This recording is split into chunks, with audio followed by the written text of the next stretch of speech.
Hello guys, নতুন একটি ব্লগে আপনাদের স্বাগত। আপনারা সবাই কেমন আছেন?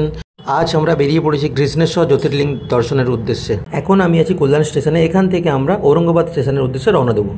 5 ঘন্টা জার্নি করে আমরা এখন পৌঁছে গেছি ঔরঙ্গাবাদ স্টেশন। এই হলো ঔরঙ্গাবাদ স্টেশন। এখান থেকে অটো করে তোমাদেরকে যেতে হবে সম্ভাজিনগর বাস স্ট্যান্ড। এই হলো সম্ভাজিনগর বাস স্ট্যান্ড। এখান থেকে বাস ধরে তোমরা পৌঁছে যাবে কৃষ্ণেশ্বর মন্দিরের সামনে।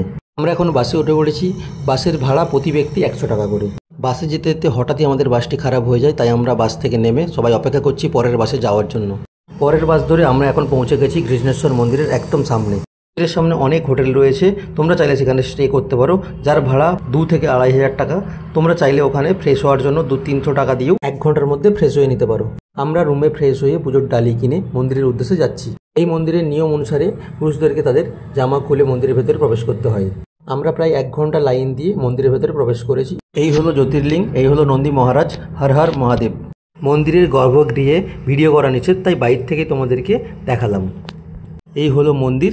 এই মন্দির ছাড়াও এর পাশে অনেক ছোটো ছোটো মন্দির রয়েছে, সেগুলো তোমাদেরকে দেখাবো। এছাড়াও এখানে সিদ্ধেশ্বর মহাদেব মন্দির রয়েছে। এই হলো সিদ্ধেশ্বর মহাদেব মন্দির। এই হলো শিবলিঙ্গ। এছাড়াও মন্দিরের পাশে রয়েছে খাবার ব্যবস্থা, তোমরা চাইলে এখান থেকে খাবার খেয়ে নিতে পারো। ভিডিওটি আজকের মতন এখানেই শেষ করলাম। ভিডিওটি ভালো লেগে থাকলে লাইক, শেয়ার, কমেন্ট করে আমাদের পাশে থেকো।